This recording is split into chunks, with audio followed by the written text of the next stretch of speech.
Dia bawa pasukan berkuda hanya 32 orang saja, yang berjalan kaki 40 orang, 72 orang yang terdiri dari orang tua, anak-anak dan perempuan. Lalu kemudian dikeroyok 40.000 pasukan.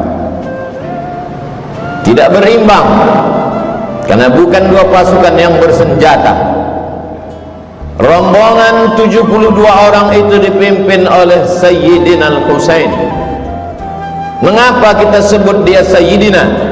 Karena Nabi yang mengatakan Innal Hasan wal Husain Sayyida Syababi Ahlil Jannah. Sesungguhnya Hasan dan Husain Sayyid, pemimpin anak-anak muda penghuni surga. Anak-anak muda yang gugur mati sebagai syahid nanti masuk ke dalam surga. Pemimpinnya adalah Sayyidina Al-Hasan, Sayyidina Al-Husain. Sayyidina Al-Hasan meninggal sebagai syahid karena dia mati diracun. Sekarang tiba giliran adik kandungnya bernama Sayyidina Al-Husain, membawa 72 orang. 32 orang yang naik kuda, yang lain berjalan kaki dengan tenang. 40.000 pasukan sudah disiapkan oleh Ubaidillah bin Ziyad. Sebenarnya Yazid tidak terlalu takut kekuasaannya hilang, tapi Ubaidillah yang saat itu menjabat sebagai gubernur Kufah khawatir kalau sampai Yazid tumbang, Husain naik, maka hilanglah jabatanku. Maka dia kirimlah panglima-panglima perangnya, Syamar ibn al-Jawshan, Umar bin Sa'ad, Zur'ah bin Sinan. Lalu kemudian Syamar berteriak, bunuh Husain. Maka mereka memenggal kepala Sayyidina Al-Husain, lepas kepala itu dari badan. Lalu kepala Husain mereka giring ke keliling negeri.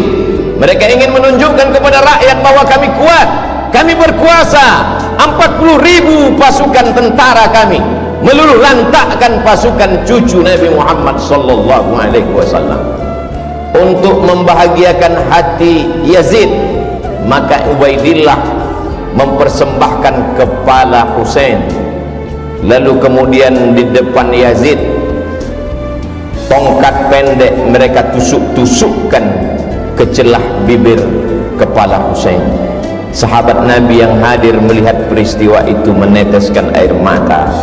Itulah bibir mulut yang pernah dicium oleh Rasulullah sallallahu alaihi wasallam. Hari ini begitu sampai hati kalian memenggal kepalanya, menusukkan tombak tongkat pendek ke celah-celah bibir, mulut dan giginya. Tapi mereka memang sudah dirasuki syahwat dunia. Tak ada sedikit pun takut mereka kepada Allah Subhanahu wa ta'ala. Keliling negeri mereka bawa kepala itu untuk menakut-nakuti. Memang nampak dunia seperti tak adil. Sayyidina Al-Husain punya seorang anak laki-laki. Karena cinta dan sayangnya dia kepada ayahnya, maka dia beri nama anak itu Ali. Husain punya ayah bernama Sayyidina Ali, dan dia punya anak juga bernama Sayyidina Ali.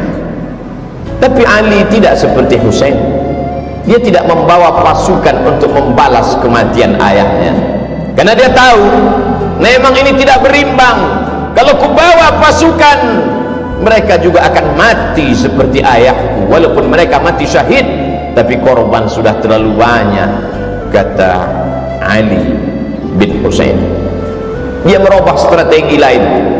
Apa yang dia lakukan?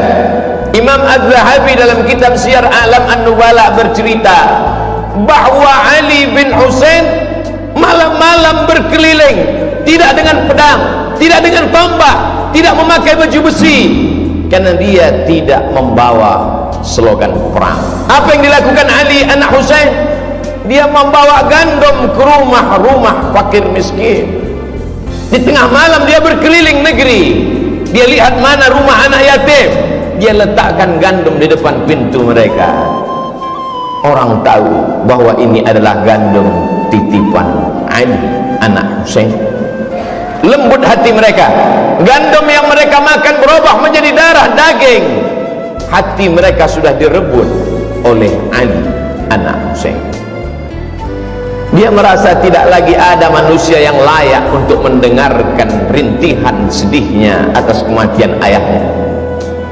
Betapa tidak, pasukan yang tidak berimbang itu dibantai habis, dibunuh, karena memang mereka tidak punya senjata dan kekuatan. Kekuasaan tidak lagi ada di tangan mereka. Maka dia hanya mengadu kepada Allah. Imam Az-Zahabi dalam Syiar A'lam An-Nubala mengatakan, kanal Ali ibn al-Husain yasjudu lillah fil yawmi wal laylah alfa sajadah. Sehari semalam Ali anak Husain bersujud kepada Allah 1000 kali sujud. Solat sunat dia perbanyak, tahajud dan witir bermunajat kepada Allah. Dihitung semua solat sunatnya, 1000 kali sujud dia bersimpuh di hadapan Allah. Maka dia dikenal dengan nama Ali As-Sajjad. Sajjad diambil dari kata sujud. Orang yang paling banyak sujud bergelar As-Sajjad, maka dia bergelar Ali As-Sajjad. Saking banyak zikir dan tasbihnya, dia bergelar Zainal Abidin. Zainal perhiasan, Abidin orang yang banyak ibadah. Zainal Abidin perhiasan orang yang paling banyak beribadah. Dia robah strategi, dia robah cara. Tidak hanya satu cara mendekatkan diri kepada Allah. Kalau dulu ayahku dengan pedang sehingga gugur sebagai syahid, maka aku, kata Ali Zainal Abidin, dengan strategi yang lain, berbagi makanan sesuai dengan sunnah Nabi Muhammad SAW. At'imut ta'am, absyus salam, tebarkan salam. At'imut ta'am, bagi makanan. Wasallu bil laili wan nasu niyam, ketika orang sedang tidur, disitulah engkau bermunajat, mengadu kepada Allah Subhanahu wa ta'ala. Maka dia bergelar Ali Zainal Abidin, Ali As-Sajjad, untuk membedakan dengan Ali bin Abi Talib. Ali bin Abi Talib kakeknya, Husain ayahnya. Ali As-Sajjad adalah dia, Ali Zainal Abidin adalah dia. Ali As-Sajjad, Ali Zainal Abidin, anak Husain, anak Fatimah, anak Sayyidina wa Maulana Muhammad sallallahu alaihi wasallam. Sampai suatu ketika seorang sultan raja bernama Hisham bin Abdul Malik. Kisah ini diriwayatkan oleh Al-Farazdaq. Pada saat musim haji, sultan raja di raja sedang melaksanakan haji. Saat dia umrah, ingin mencium Hajar Aswad, penuh Hajar Aswad, tak dapat dia cium. Pada putaran kedua, dia ingin mencium Hajar Aswad, melimpah manusia, tak dapat dia mencium. Pada putaran ketiga, keempat, kelima, keenam, sampai 7 putaran, sekalipun tak dapat dia mencium Hajar Aswad. Hisham bin Abdul Malik, raja dari Yaman sampai ke Mesir, sampai ke Andalusia. Tapi kemudian di celah-celah jamaah yang ramai itu, dia heran, ada sesosok manusia yang biasa. Pada putaran pertama dia mencium Hajar Aswad, semua orang memberikan jalan. Pada putaran kedua, orang pergi menyamping memberikan jalan kepadanya, mencium Hajar Aswad. Berbisik kata di hati Hisham bin Abdul Malik, aku yang raja, aku yang sultan, aku punya tentara, aku punya kekuasaan, mengapa aku tidak bisa mencium Hajar Aswad? Mengapa orang selalu menghalangiku? Siapa laki-laki itu yang setiap putaran dia mencium Hajar Aswad? Al-Farazdaq menjawab dengan syairnya, itulah dia Ali anak Husain yang ayahnya dulu kalian hantam, kalian bantai. Sekarang dia menang tidak dengan pedang, sekarang dia menang tidak dengan tombak. Hatinya menjadi raja di hati umat. Di hati umat dialah raja.